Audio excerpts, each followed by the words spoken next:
Goiken Muyou for the Sega Saturn here.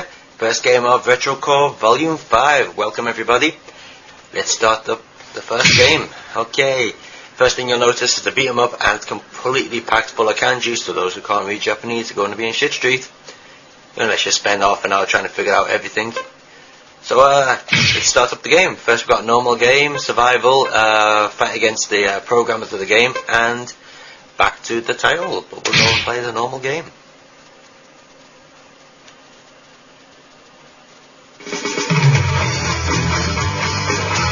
So let's start off with, you got your standard selection of characters. If you keep pushing left or right on the pad, you can actually see the programmers of the game. That's not the programmer, that's the boss character, which you get once you finish the game. Here we go. He's skinny, isn't he?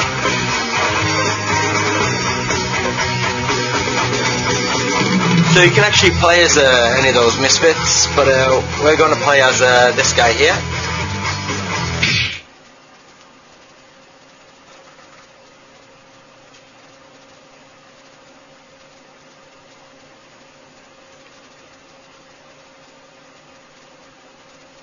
Round one, fight!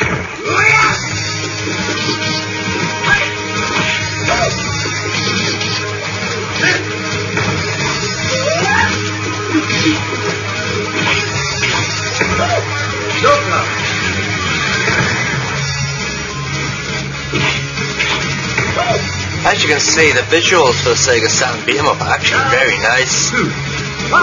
The level of texture mapping is very sharp, possibly much higher than the likes I've seen on Virtua Fighter 2 by Sega.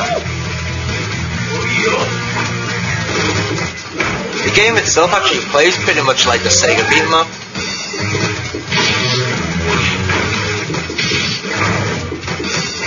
And by that I mean it plays pretty much like Virtua Fighter does.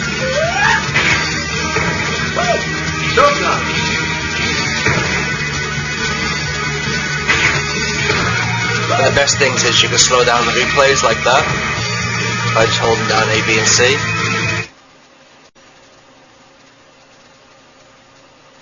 Round one, fight! One problem that the game does feature is terrible flickering, as you can see on this stage. But that's caused by this actual girl character here. None of the other characters make the game flicker except this girl one. So it makes me think whether they've jammed too many polygons into this character, or they just didn't fine tune her.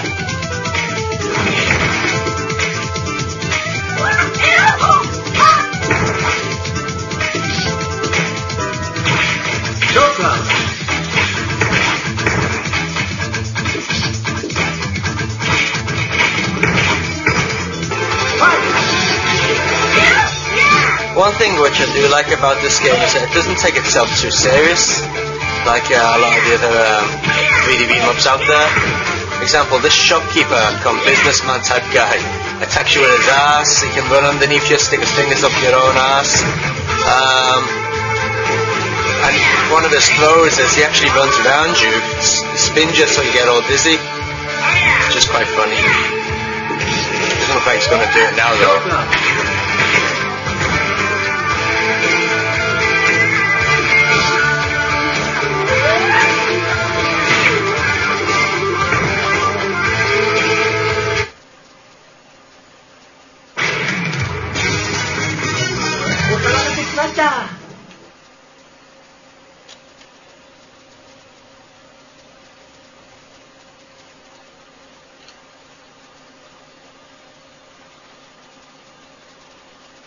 Round one, fight!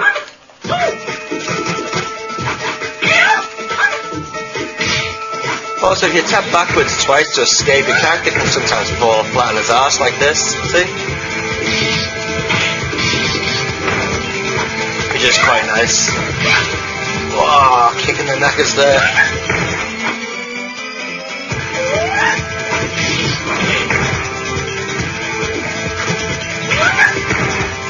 There is actually a funny story behind this game. Apparently it was made by ex-Sega employees who wanted to make a 3D beat 'em up on the Saturn, but Sega said no. So they went ahead, made their own group, and this is the result of it. And a very good game it is as well, running in the Saturn's highest resolution. A nice solid 30 frames a second as well.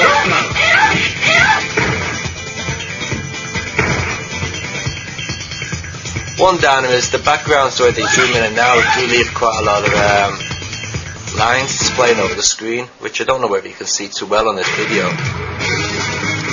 But on some stages they do look a bit naff on the backgrounds.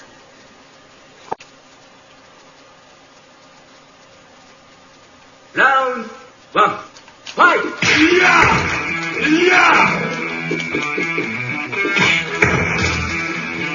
All in all, Goiken Muyou Anarchy in the Nippon is actually a very good game. The characters do take a while to learn. You do have quite a few different moves which you need to master before you can actually play the game properly. The game is actually very hard.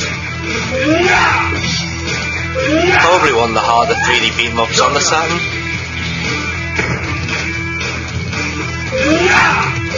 Slow that down a bit. Nice.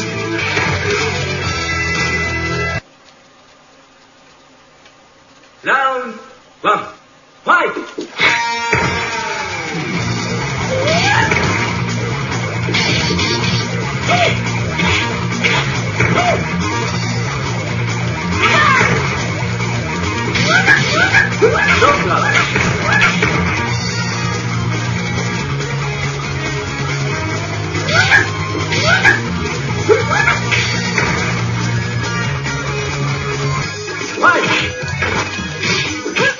Actually, this character here can be a right bitch to kill sometimes. One of the most hated characters in the game, to be honest.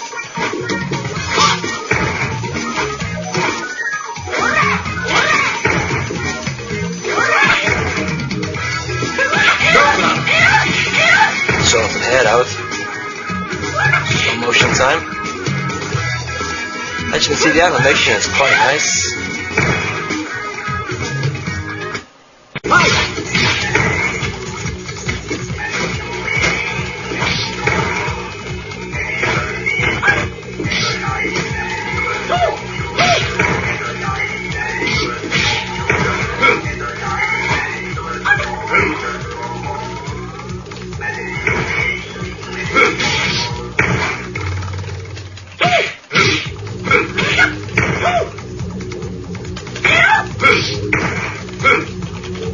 You see, that's the end of me.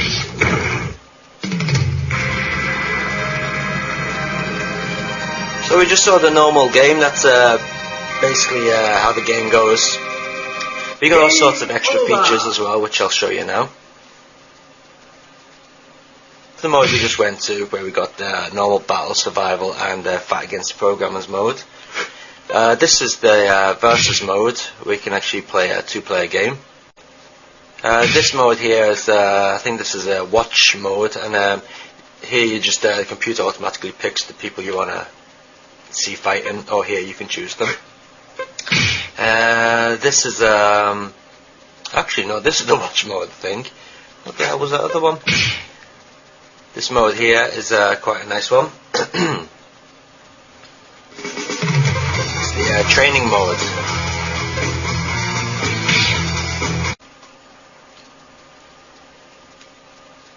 So as you can see, it tells you in the corner there, press P and punch, down and punch, along down and punch, kick and down and kick and forward. And the only problem is if you can't actually read Japanese or have a quick, have any sort of grasp of it, you're going to find a lot of the moves difficult to do.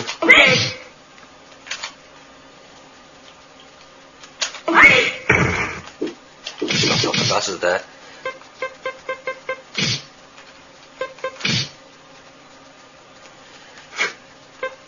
Here you can actually build up your own character.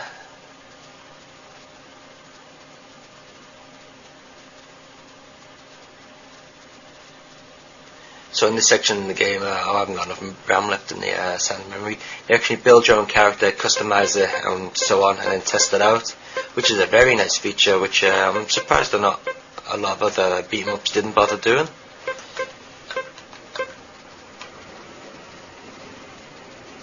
extras in when you complete the game.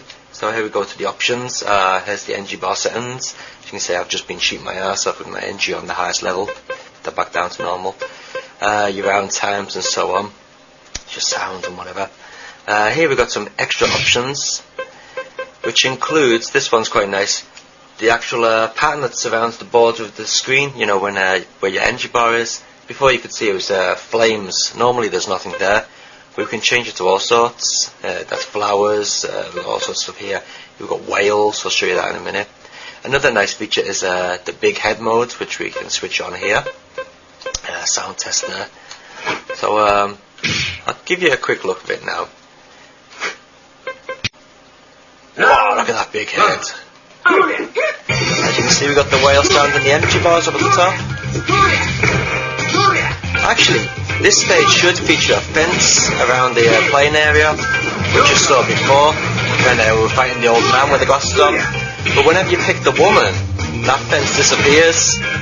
Obviously, the game goes to pop when she's on. So there you have it. That's Goiken Muyou for the Sega Saturn. A very good beat 'em up indeed. Should belong in every Saturn fan's collection if you can find it. If you can't find it, then obviously you're not looking hard enough, because it's not that hard to find, to be honest. So try your best to get out there and look for it. We're going to give it the Retro Core score of 8 out of 10, which is very nice. Probably the best beat 'em up on the Sega Saturn after Virtua Fighter 2 and Dead or Alive, to be honest.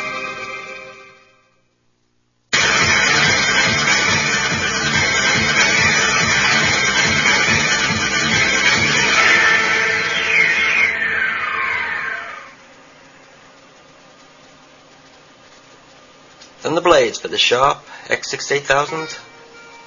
Who remembers this on the Mega Drive? It was bloody awful, wasn't it?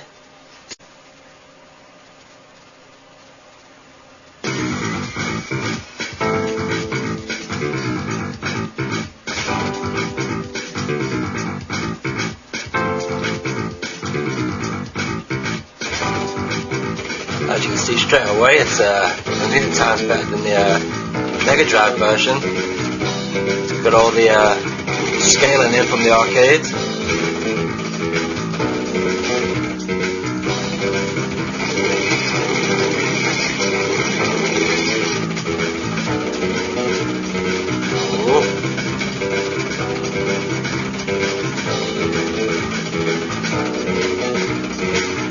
It's a shame that the actual missiles are on the same key as the shoot button.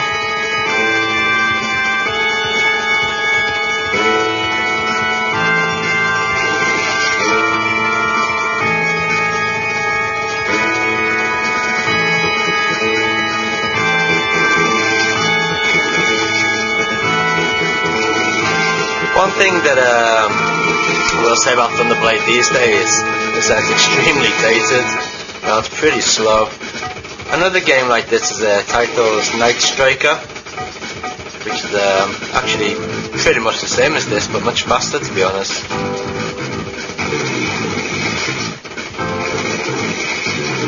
And since it's a lot faster, it doesn't seem as dated as this game does.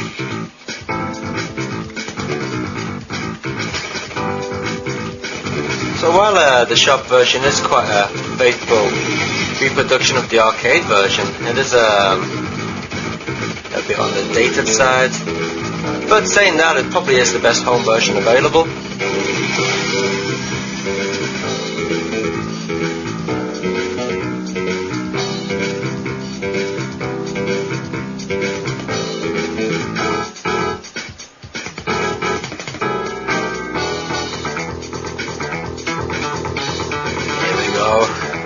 Good off from the blade tune.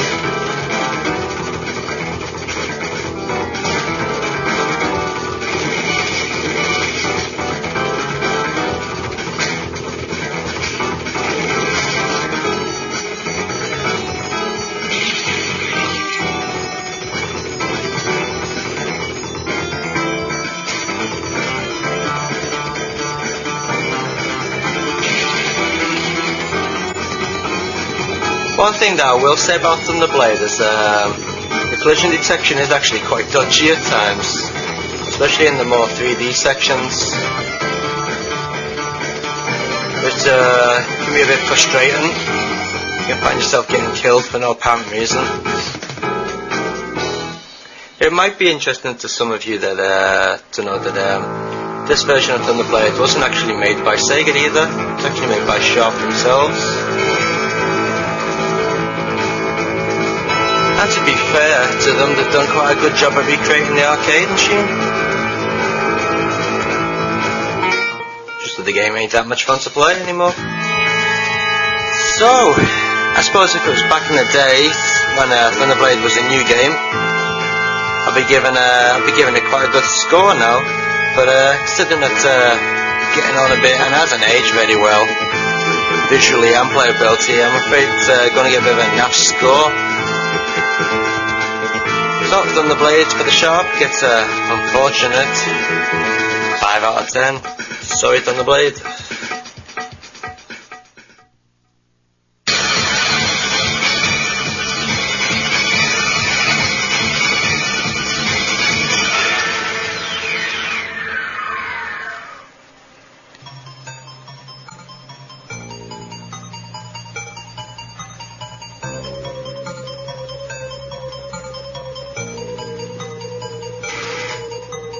Serve the public trust, protect the innocent, uphold the law.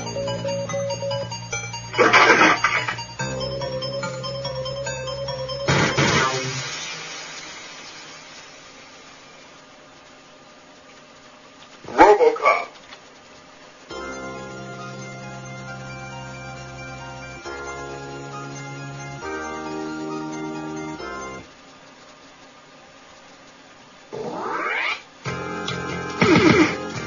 Boy, do I remember wasting hundreds and hundreds of 10 pences on this one. Robocop by Dated East. Absolute classic if ever there was one. Bloody rock hard game as well. I remember when I was a little kid I couldn't even get past the first bloody stage on this one. So how does Robocop stand up to today's modern walk-along shooters? Well, very well actually. It's got that old classic feel to it, sort of like the old Amiga games really. Sound effects are a bit naff on it these days, but the music's not too bad. And it is extremely tough. Definitely not a game for the little kiddies. Or like those ones I mentioned on last month's Retro Core that go, I can't get up the first level, this game's fucking shite. Definitely a game for the hardcore gamer. Or the gamer with skill at least. Controls are nice and tight. You know, Robocop will go where you put it, which is what you want. Collision detection's good as well, which a lot of early games was a bit of a problem.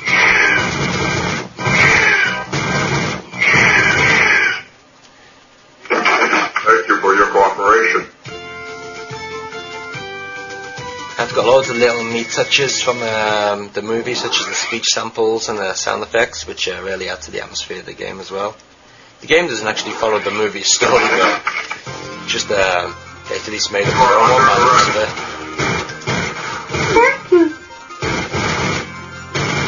But even the gunshot, you might recognise the sound effect as taken from the movie.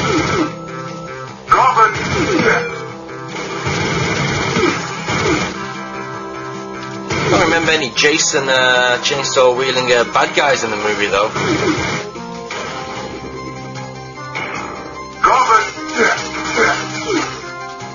This would be in the Super Director's Cut, which never got released.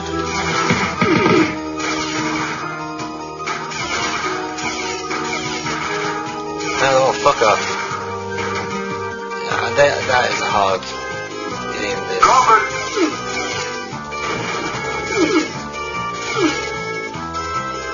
You are under arrest. Oh, Robocop's just snuffed it.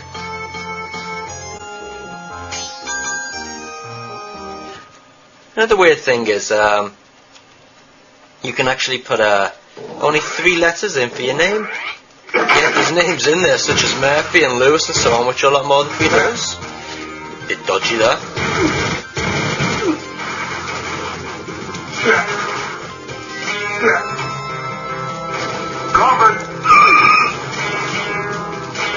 Sometimes though, I can't help but feel that Robocop is actually a bit too tough for its own good. Even on the easiest level setting, it's definitely a tough game. There's no way you can actually rush through the levels. You've got to take your time, you know, go through each level slowly. You are under arrest. If you rush right through the levels, you just end up getting shot by everything. You are under arrest. And this 3-way weapon for the bosses is complete shite. It's just far too slow.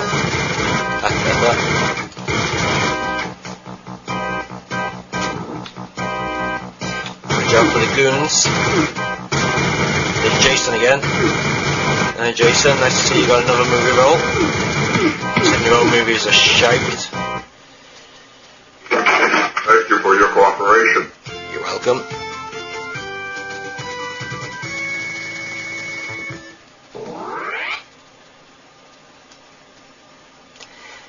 Throughout the game you get these little bonus sections to practice your shooting targets, which are actually a bit fiddly using a joystick.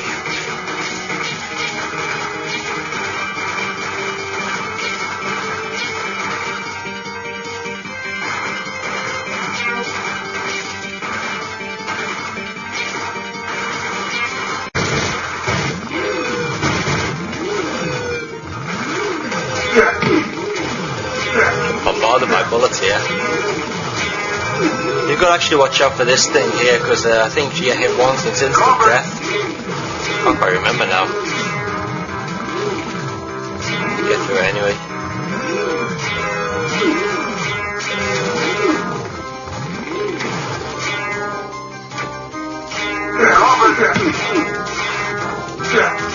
So how do we rate Retro School? How do we rate Robocop? Well, we're actually going to give Robocop a very good score, because even though it's pretty old these days, it's still a very good game to play. And you know, you can actually have a lot of fun playing it, and it will last you quite some time, unlike a lot of the older games. So actually, we're actually very happy to give Retrocore, I keep saying that. Actually, very happy to give Robocop a good score of. I was going to give it 8, but well, okay, I'll give it 8 out of 10. Rock hard game. So if you have to something challenging, then certainly recommend Robocop. It's going to keep you going for quite some time. One of Data East's better games as well. They were known for making quite a few duds. Luckily, it's one of the better ones.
Indeed, what did happen to the 32X?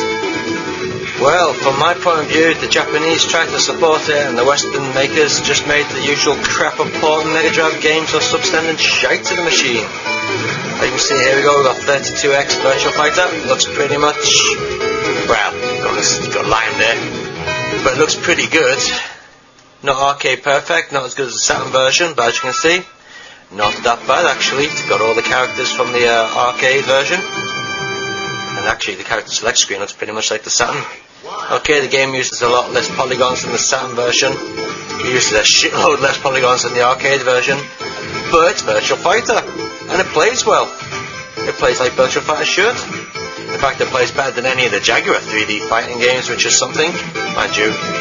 I bet bloody FX Fight on the SNES, which never came out, probably plays better than Jaguar 3D fighting games. Okay, so there you have it. That's a Virtua Fighter on the 32X. The Golf Magazine's 36 Great Holes. Nice to meet you, Fred. Okay, this was one of the earlier 32X games to come out, and actually this is a US made game, I believe.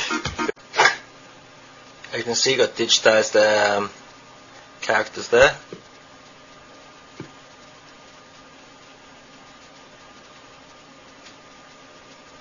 And I think that's about it, actually. That's all used of the 32X's powers, but You're in the beach. at least it's got some speech. Pretty crap speech, just like a Mega Drive, so nothing too special either. Oh well, never mind. Here comes another one. Blackthorn, another game that was on the Mega Drive, and now it's on the 32X. Okay, so what's the difference about this one to the Mega Drive version? Well, the characters look much nicer than the original Mega Drive version. Plus, there's a lot more colour used in this version than the Mega Drive. But apart from that, not much else really. It's the same game.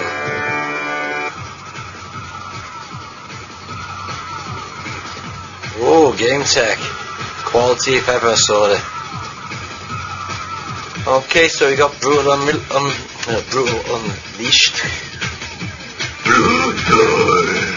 Yeah, that wasn't me, by the way. So apart from the piss poor sampled audio, what's different about this version compared to the Mega Drive version or the Super Famicom version? Well, let's see.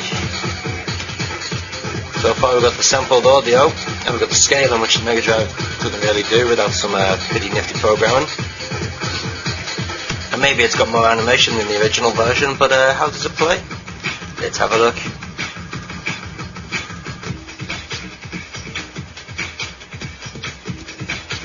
Oh, dearie me, more piss poor mini-sized sprites there from American programmers. Absolutely shit animation there. And, yeah, it's bollocks. Okay, some more fighting action here. This is Cosmic Carnage. This is Japan's answer to a beat-em-up for the 32X. And, well, okay, the characters look better than that Brutal Unleashed crap that we just saw. But does actually play better. Well, you can pick different body parts for your guy. So I suppose that's a bonus. Well, as I said, the characters are bigger. Oh, we got a bit of zoom in. But, plays like a sack of crap. Yeah, again, another Dud 32X game, this time from Sega themselves. Shame on you, Sega. Got a bit of blood, though. Ooh, bit of 3D there, bit of light sourcing going on as well. Showing a bit more of the 32X's power there. Just pick English.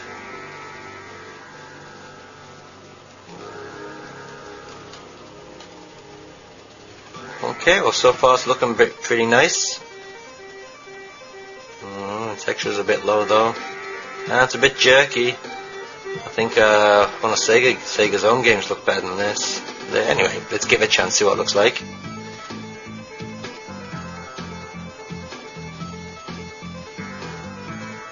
Okay, so yeah, you guessed it, it's a space shooting game. And actually, it's not that bad. It's not great, but I've seen a lot better in my time. European produced as well. It's Doom. The 2X version is very nice indeed.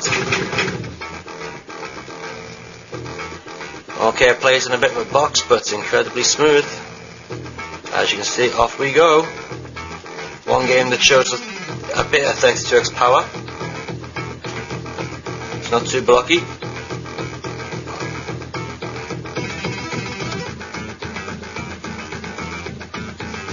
Much better than the Super Famicom version, which was played in an even smaller box and was blocky as hell. Let's go and kill something before I switch it off. Here we go.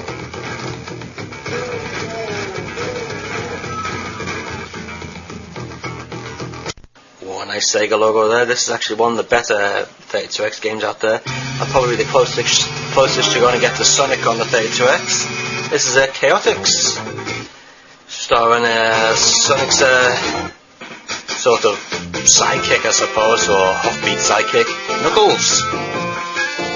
And yeah, it looks like Sonic, and well, it is a bit like Sonic. And it's actually quite a nice game, to be honest. It's very big, lots to see and do. And like I said, probably the best you're going to get to a Sonic game on the 32X. Certainly better than Sonic 3 on the Mega Drive, put it that way.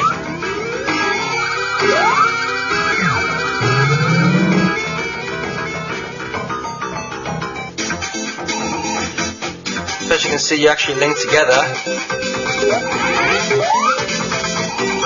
which is a feature which was going to be a different Sonic game.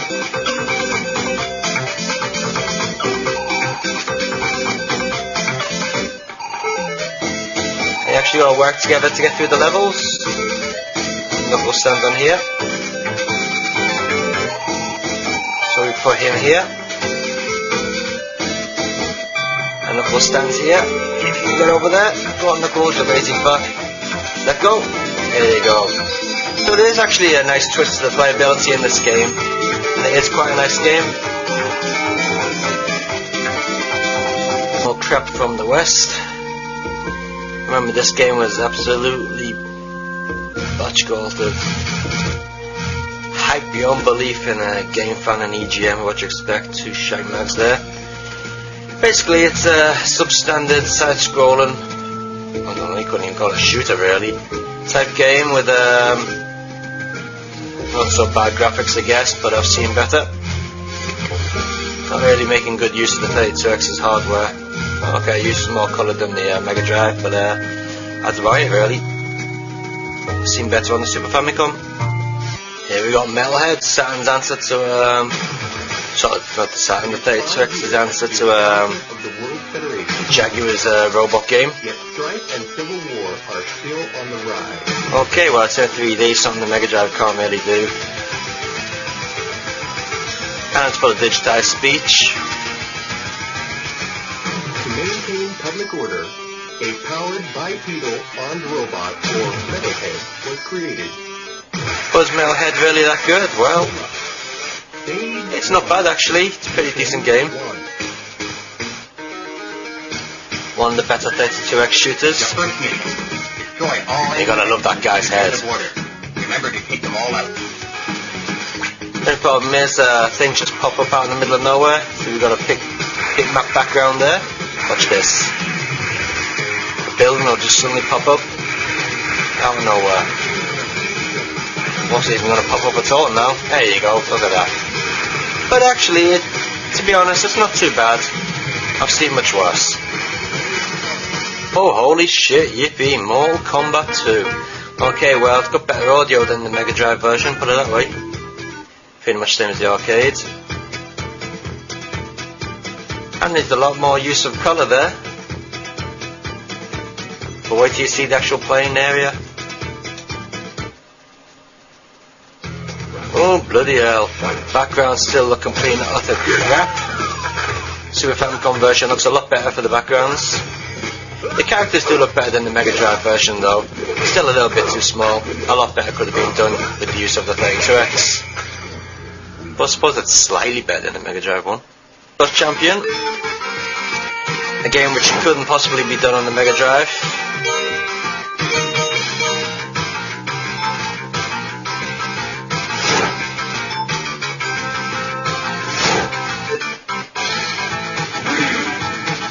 But just because it couldn't be done on the Mega Drive, does that make it a good 32X game?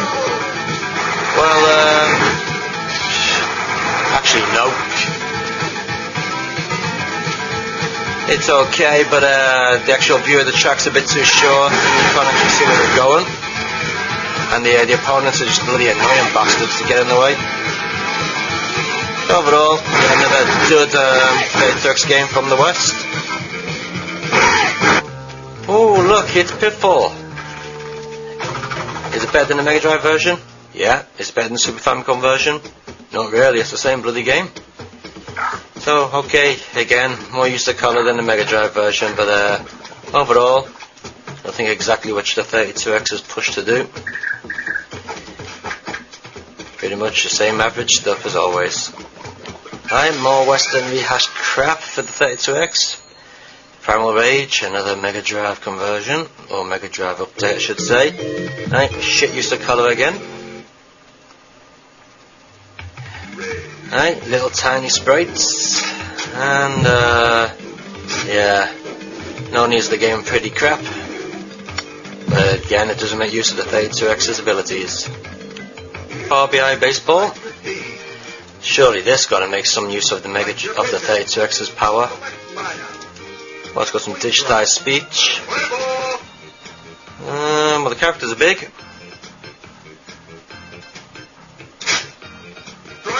I think the ball uses scaling, I think.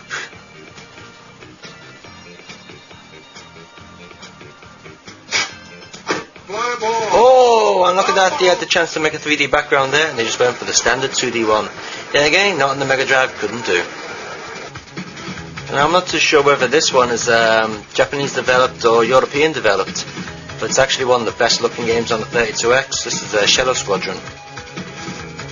Instead of going for shitty looking textures, they've left it flat shaded, which makes the game look a hell of a lot better. Actually, this one's come up Stellar Assault. I'm sure it's called Shadow Squadron though. Oh well, must be because it's the PAL version. Okay, so you got a choice of 2 ships to choose from. Feather 1 and Feather 2. Actually, we'll go for Feather 1, because I quite like the starting sequence for this one.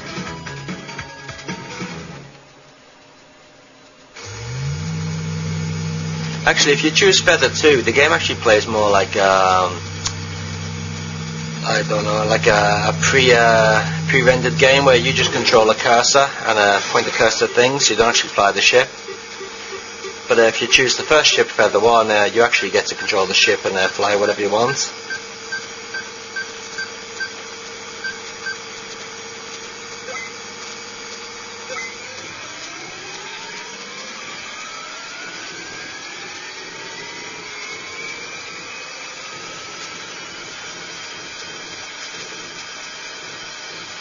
So there you go, it's making good use of the 32X powers already. Nothing the Mega Drive or Super Famicom could do here. Very nice flat shaded polygon game. And it's not the best, but it's a pretty decent 3D space shooter as well. As you can see, fly anywhere you want.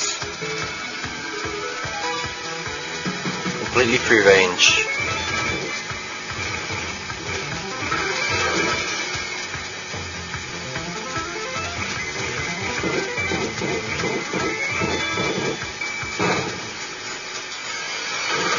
That's me, just killed myself straight away. Ah, the good old classic Space Harrier. It's here on the 32X. Yep, sounds just like the arcade. And actually looks very, very nice. Looks just as good as the Sega Saturn version. Thank you, Sega of Japan. At least we've got one game that looks like it should do. In fact, the other games probably look like it should do. Just that the Western made ones are meant to look shy because that's the way they were made.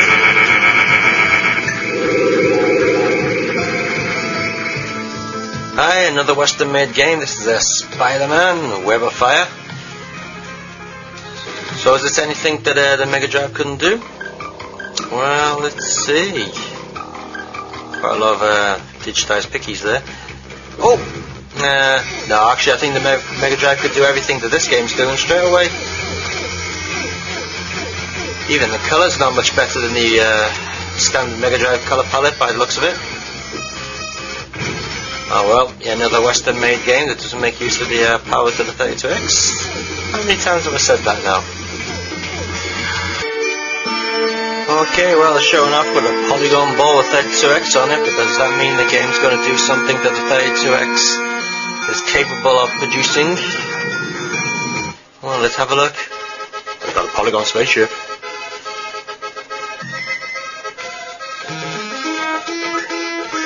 Music's a bit naff though. Well, no. I'm sure if you tried hard enough you could probably do this game on a Super Famicom. The actual main game is flying in space, as you can see. Not really good use of the audio either. Big crap. Yeah, we got a polygon object coming up here. Not very impressive compared to Stellar Assault though, is it? Well, they've got a pretty nifty Sega logo, so this must be a good one. Yeah, again, another Japanese developed game. This is a Star Wars Arcade. I don't know why LucasArts has got the badge on there, because they didn't make it.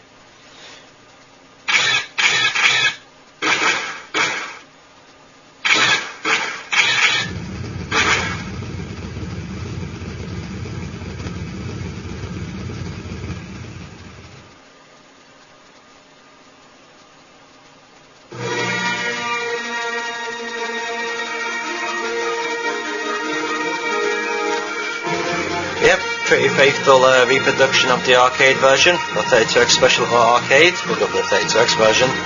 We can choose different ships, and we'll go to Pilot.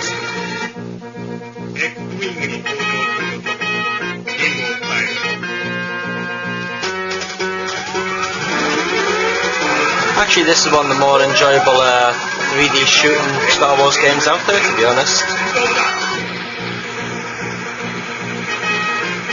Actually, the TIE Fighters look like TIE Fighters as well. There we go, there's one.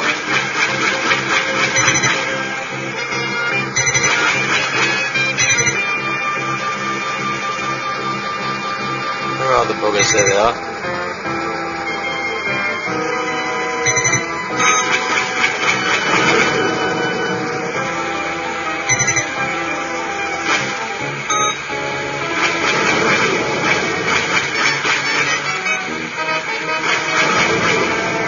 There you go, Star Wars Arcade, yet another 32X game, Japanese developed, which is worth buying, because it makes good use of the machine's capabilities. Have a nice Sega logo, means it must be Japanese made. Ah, yeah, that's right, it's the failed platform hero Tempo. Actually made by characters designed by the same company that did the Sakura Tyson characters.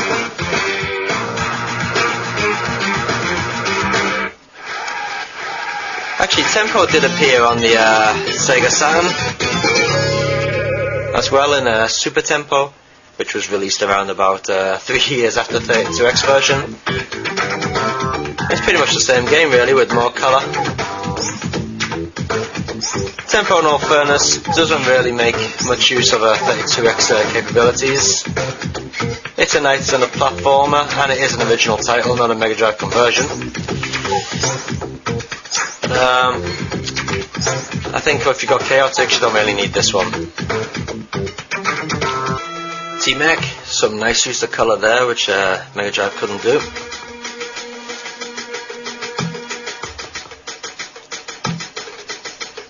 The game itself, though, is it's okay, but I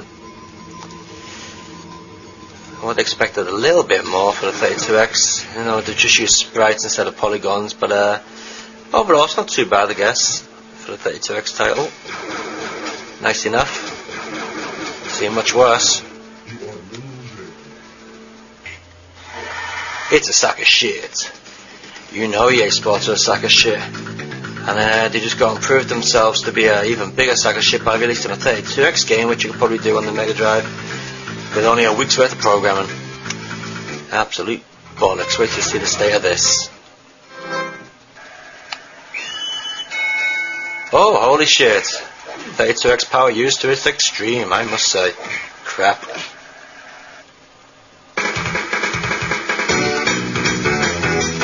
Yep, the 32X game that every 32X owner should use, and in fact, it's actually worth buying a 32X just for this game, to be honest. It's Virtua Racing, the best home version available. Well, I've never played the PlayStation 2 version, but Compared to the Mega Drive version, this is a lot better, and it actually shits on the Sega Saturn version as well, believe it or not. The Sega Saturn version is bloody awful, thanks to Time Warner fucking up the conversion. But this 32X version is very, very nice. Two-player split-screen action as well. Choice of different types of cars. It's got all the arcade tracks in there, plus 2 extras.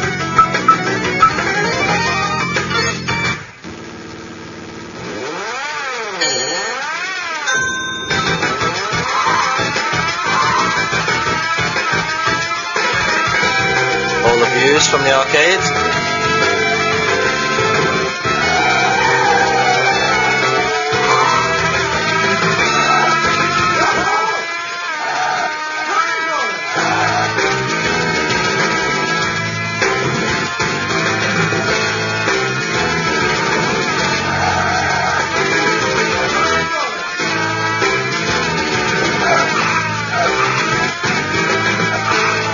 See, Virtual Racing on 32X is actually quite nice.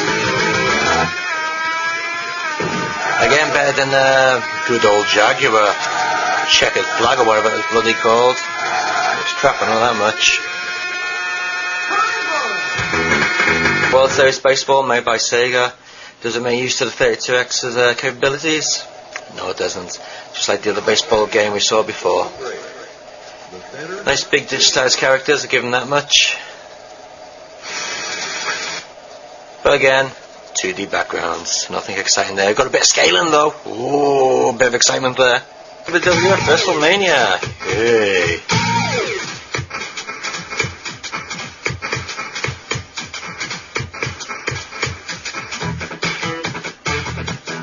Okay, well, it's smooth to give it that much.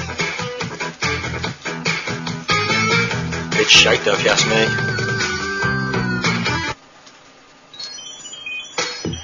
Power Squad, I think it's known as Zaxxon in the West, is the 32X version of I think it's called Viewpoint, isn't it? That originated on the Neo Geo.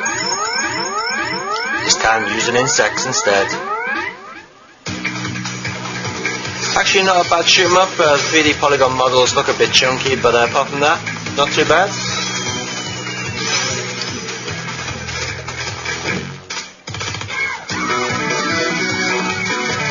So there you have it. That's a load of 32X shooters for you. A load of 32X games, I should say. So while I did say that most of the games were complete shit, the games themselves may not be shit, but the fact that they don't use the 32X's capabilities does not help the machine sell at all, does it? So there you have it. That's why the 32X was a big flop. The majority of the games on the machine just did not make use of the system's capabilities. And a lot of those games that didn't make use of the system's capabilities were made by Western developers. Shame on you guys. Get your asses and make something new and decent for the change.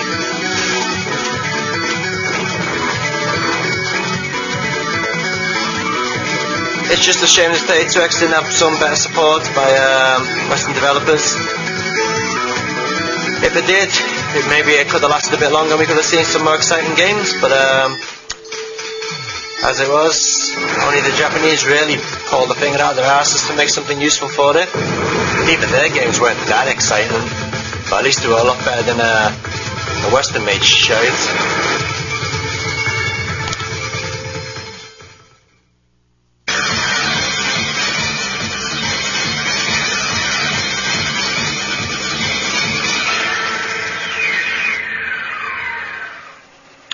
Goemon 2 for the Famicom. You all know Goemon as a mystical ninja. Well, here he is in his original Famicom or NES versions. And even though graphically this game looks a bit iffy, it's actually great fun to play. Just like the Super Famicom versions of Goemon, you can actually go into the rooms and talk to people, buy stuff and visit people and whatever.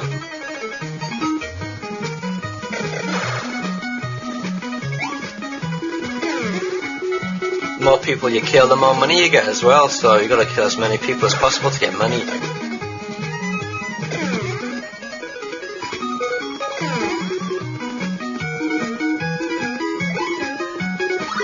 And the cats give you these little throwing coins here.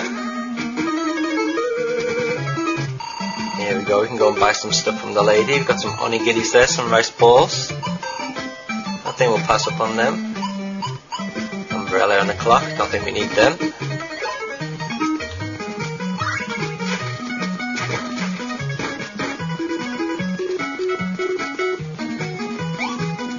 Throughout the game you can find these little purses dotted around, and what happens if you jump next to them, you can get some money out of them.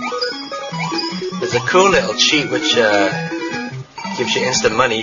Go to a building and come back out and the purse is there again. Get yourself some more money. You just keep repeating that forever and ever and ever.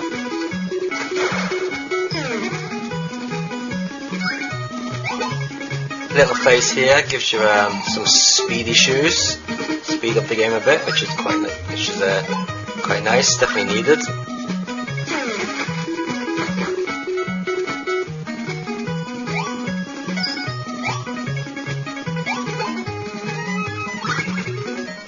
Just like the Super Famicom version of Goemon, this Famicom version is full of all the typical charm which you find in the other games.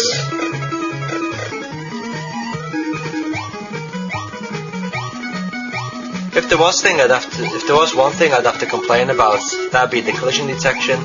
The collision detection can be a bit dodgy at times. You know, you can actually get hit by stuff that you could swear you're nowhere near. Oh well, actually he did hit me then, didn't he? But if you go like behind the character, you can actually be miles away from him. Yeah, it'll register as being hit, which can be quite annoying, but you still get used to it after a while.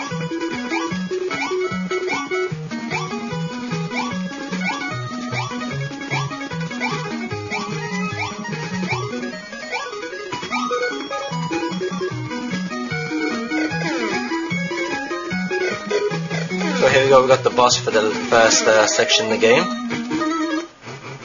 And the boss is actually a big fat metal sumo monster.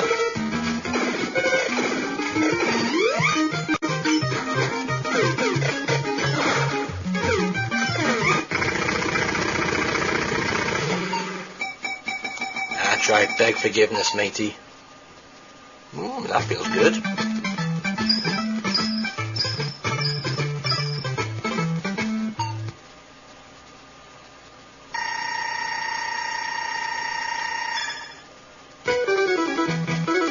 Sometimes if you actually come near a death situation, you actually find a little devil guy, which can make you beg for your life. Also throughout the game there's secret little trap dungeons like this one I've just found.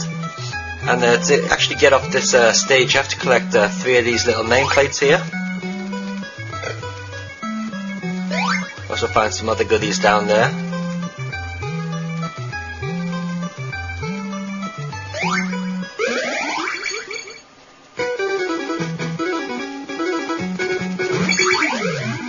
Oops, fell in the water there. Just like the other Goemon games, these devil bastards who steal all your money. There they go. So you've got to avoid them at all costs. One nice thing is you go into the onsen here, or the hot spring as it's called. And if you go into the men's side over here, he'll be getting all its energy. But being Goemon, you know, he's a bit of a pervert and he wants to go to the woman's side. Obviously the women ain't too happy about that though. But if we can still get in the man's side. Oh, you rip off.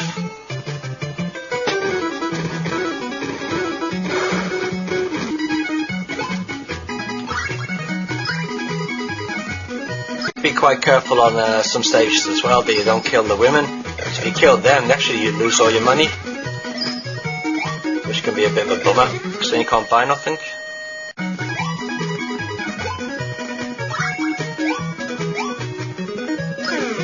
So overall, Goemon on the Famicom is actually a very nice game. It's seriously recommended to all fans of the Goemon series. Whoops, just lost all my money, or half my money there for shooting the woman. So RetroCore is very happy to give Goemon 2 on the Famicom, which is probably the best one available for the system. A lovely RetroCore score of 8 out of 10, which is going to make a lot of you Goemon fans very happy, I'd say. Check it out if you can.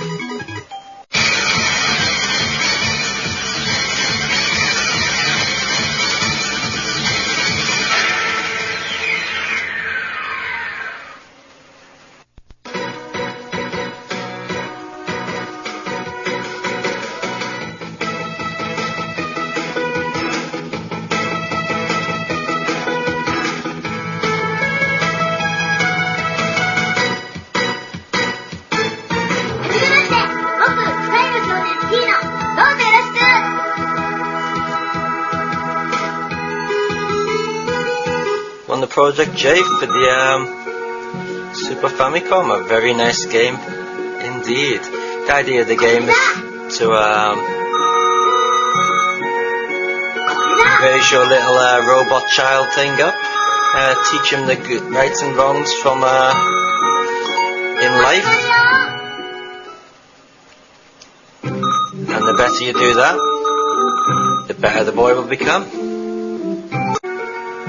So at the moment we've got to learn how to get our little monster guy here to use a hoe. And I'm not talking about the bitch type hoe either. I'm talking about this one here.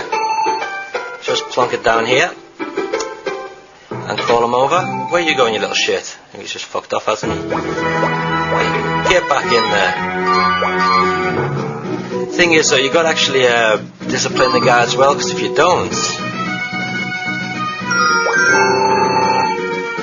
he'll just turn out to be a complete little bugger. As you can see at the moment, he's giving abuse to the door, so I've got to sort that out. So anyway, we teach him how to use this hoe here.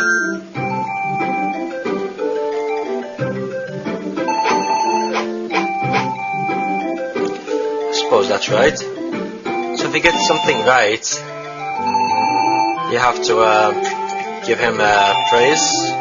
If he gets it wrong, you can bash him or whatever.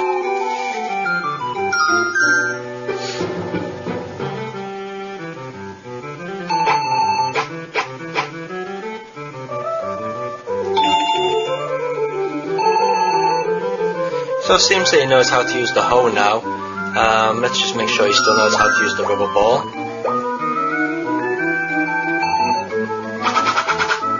Yep, he still knows how to throw. And let's tone up his muscles a bit. Come on, faster, faster.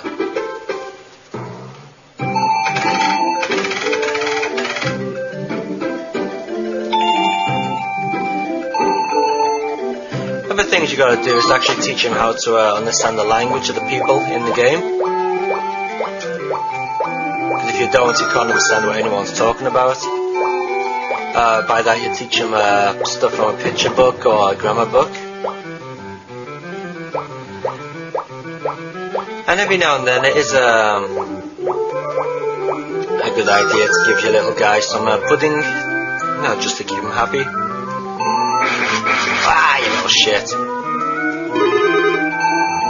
So I think needs to be taught that's not what to do with a book. Oh, little cheeky bastard. Sort him out later. So anyway, once you've taught him how to do various tasks, you have to actually go through the game and help people out, or you know, buy stuff and whatever. So at the moment we're going to teach him how to do some farming. Oh, before I taught him how to talk to a dog. Let's see if he remembers. Yeah, that's right, smell the dog's bollocks. Yeah, you get a present for that. Nice. Yeah, you certainly have got it if the dog's got a disease.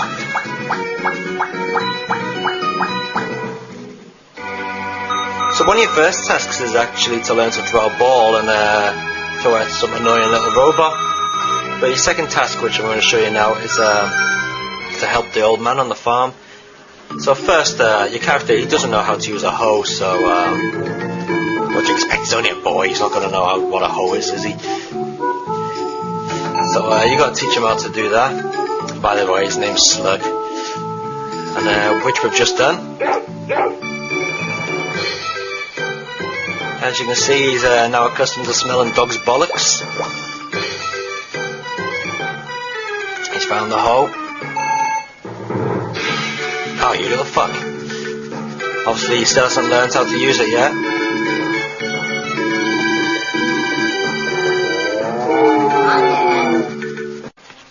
That's it, you can see we've learned him how to use a hoe now. So he can help the old guy out. Earn himself a bit of money. As of yet, he doesn't know what seeds are for, so he's throwing them. Which is not the right thing to do. So now we've got to teach him what seeds are for. So you have to go back to the shop and buy some seeds, and then teach the little boy how to use the seeds. So as you can see,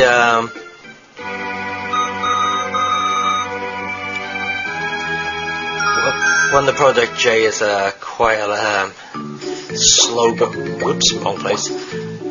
Quite a slow-moving game, but actually, it's actually quite good fun to play,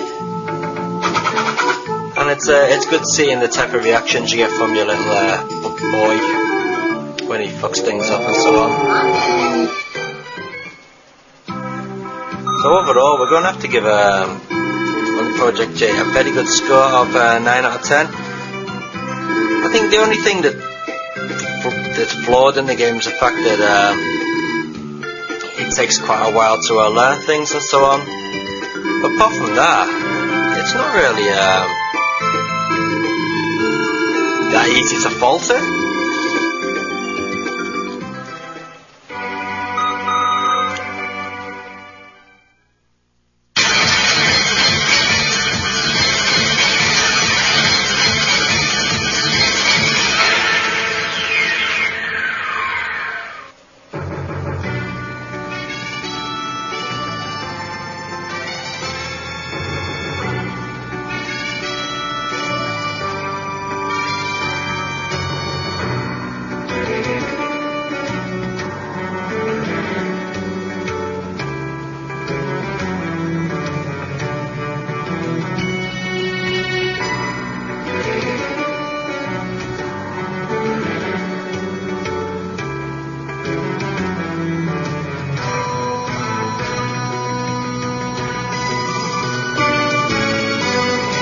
Scramble Valkarie for the Super Famicom, the best side-scrolling Macross game there is.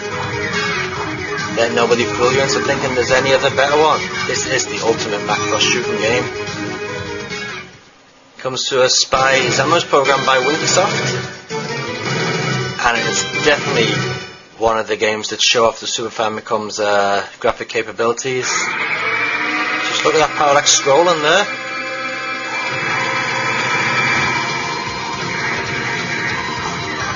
Change your ships.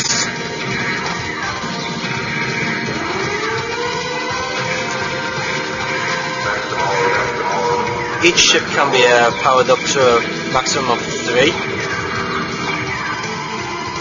Ah, lovely special effects there.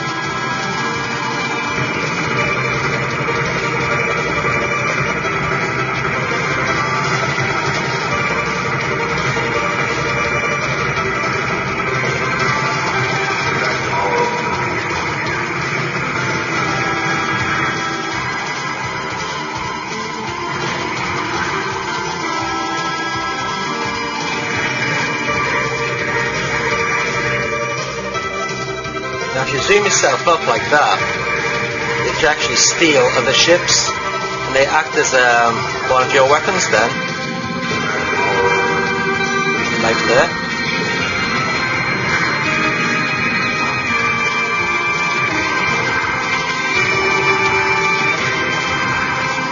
All things here can suck you in, which can be a complete pain. They suck in all the enemies as well, and they end up smashing into you.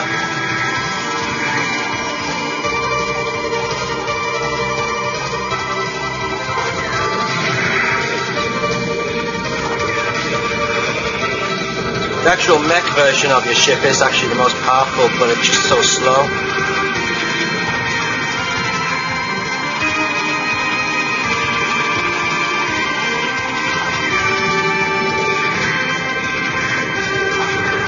Each level, as you can see, like this one's got a sub-level boss, which is not there to do you any favours. Just keep falling back on the pad there so then it's sucked in. Hey!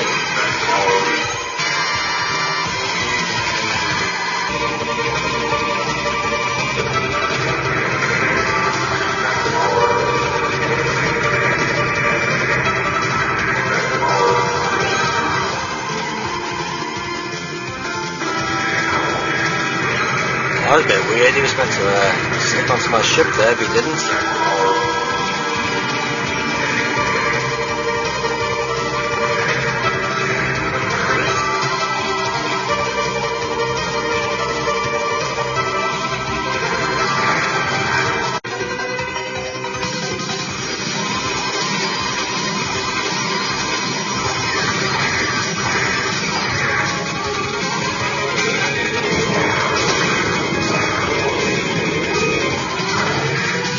Look at that, went straight into the bugger.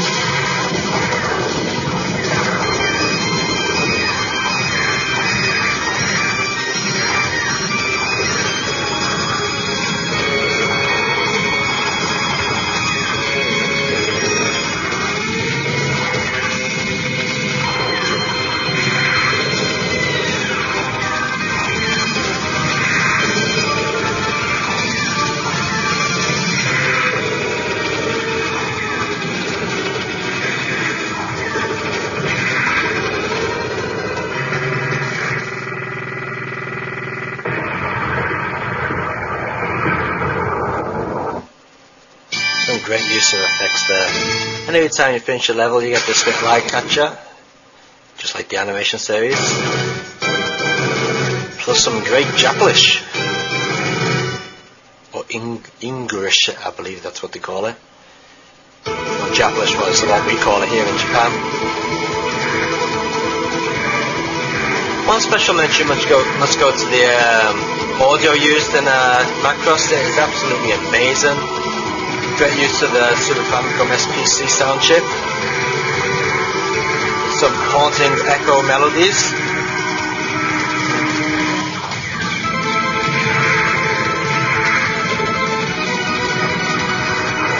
The game is also extremely tough, which even the most hardened shooting fans going to find a bit of a challenge.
This stage features a really nice water effect, where the whole, half the level fills up with water and waves, while the top half stays pretty much straight. Also, the sound on this level is great. I love it.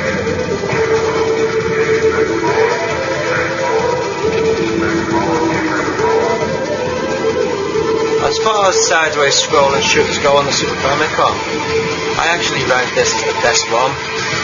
Far better than any of the Konami ones. Unfortunately, this game wouldn't get the recognition it deserves, just because it's not like Konami or Treasure.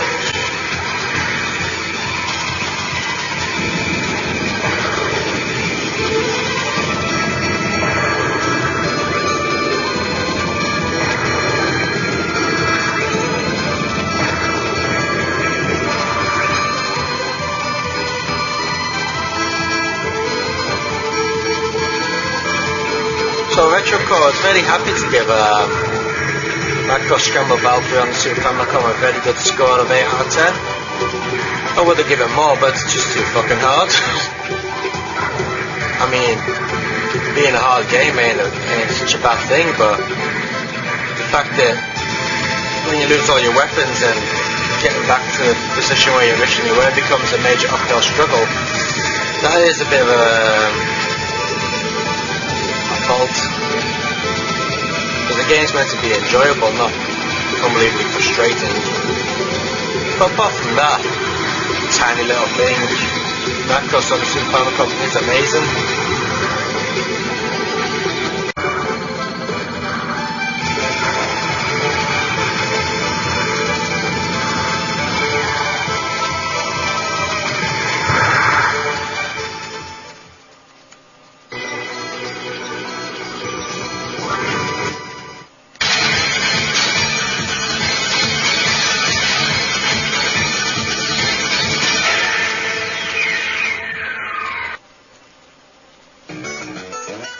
Who remembers this one? Vigilante? The only real contender to Double Dragon at the time. Not as good as Double Dragon, mind you, but still a pretty good game. And here we have it for the PC Engine.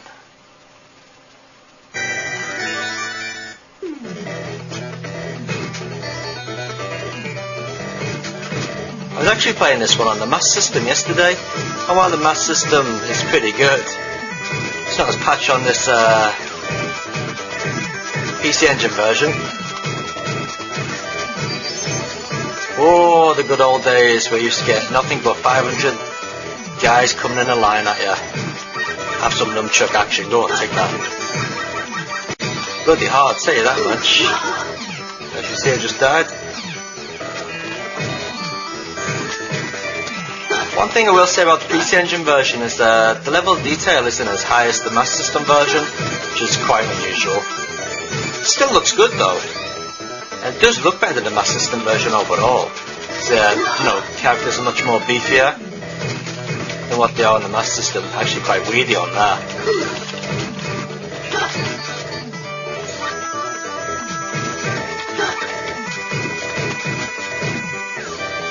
But you can't help but feel that maybe it could have been a little bit more detailed. But overall, like I said, it's not too bad.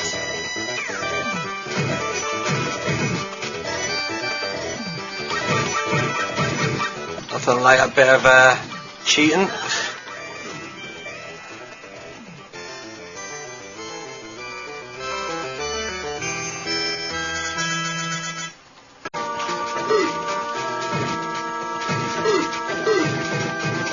Vigilante is certainly not a game you're going to be finishing on your first go, put it that way. It is extremely tough.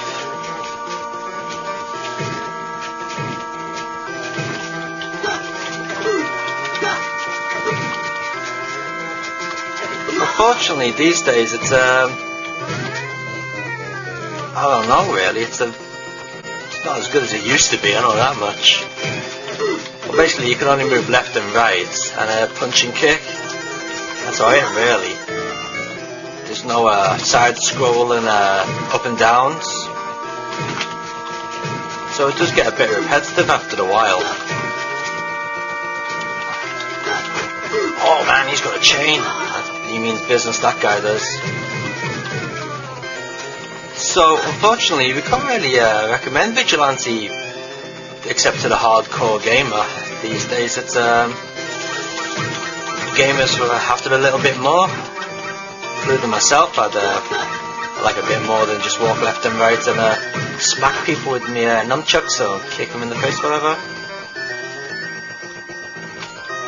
But for its time, it was probably a really good game. Just these days, it's not up to much. So Retro Core, unfortunately, has to give Vigilante a bit of a dud score, really. So we're going to give it a score of 7 out of 10. Not the best score in the world, but not the worst score either. For its time, it was really good, but these days, just doesn't cut it, to be honest, unfortunately.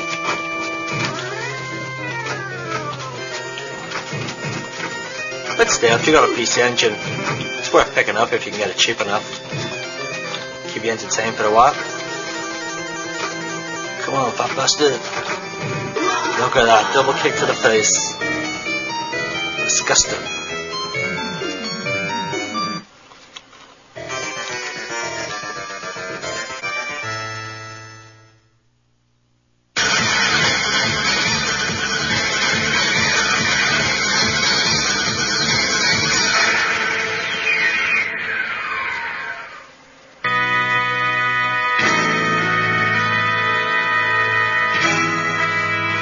Tokyo Bus Guide.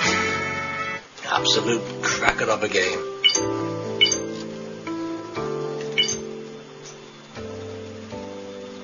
It's presented with either story mode or free run mode.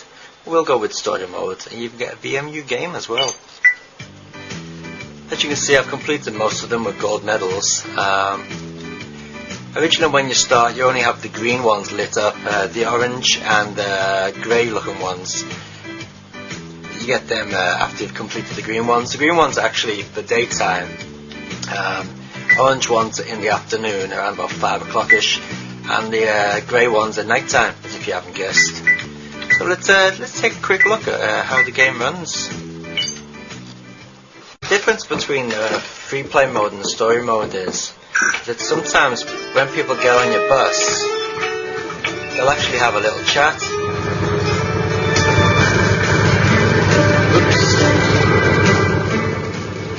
Turn that down a little bit.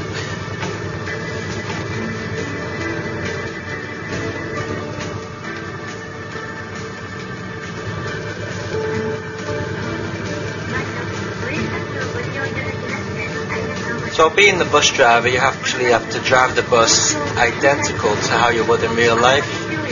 That includes signalling when you should, stopping when you should, and also doing the bus announcements.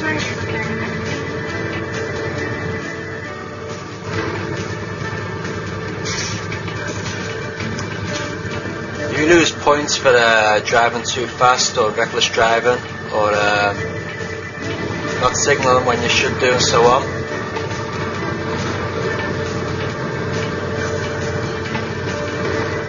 Oops.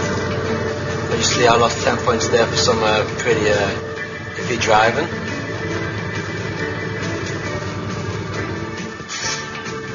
And all the places in this game are actual real places in Tokyo, and they're quite well reproduced on this game, to be honest. Drivers of the UK or Japan, of course, will be quite accustomed to the way this game plays, because of course driving in Japan is pretty much like driving in the UK. So just got a bonus there.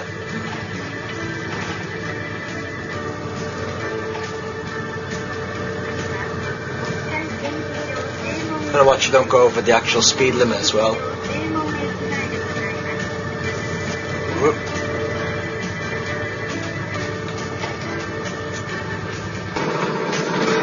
As you can see here, we're driving in the evening now, so everything looks a bit dusky. Now one thing you do have to be careful with is when going around busy corners such as this one, that you don't actually run over any of the people, which is possible to do. There we go.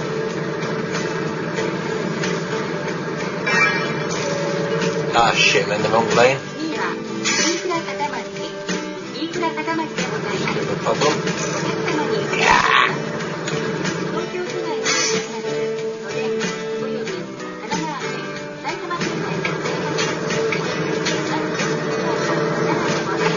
the actual handling of the bus is very, very good indeed.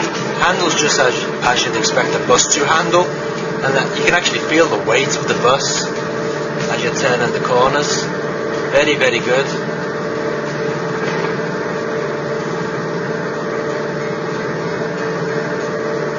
We've got the different camera angles such as these ones, which to be honest are needed for some situations such as going around corners.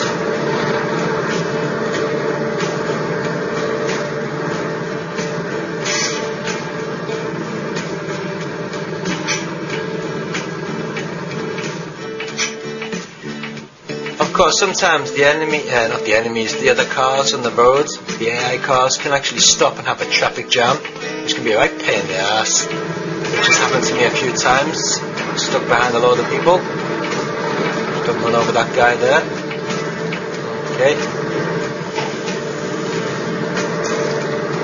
Oh, too fast. Over the speed limit. Oh, got the announcement. I'm in trouble now.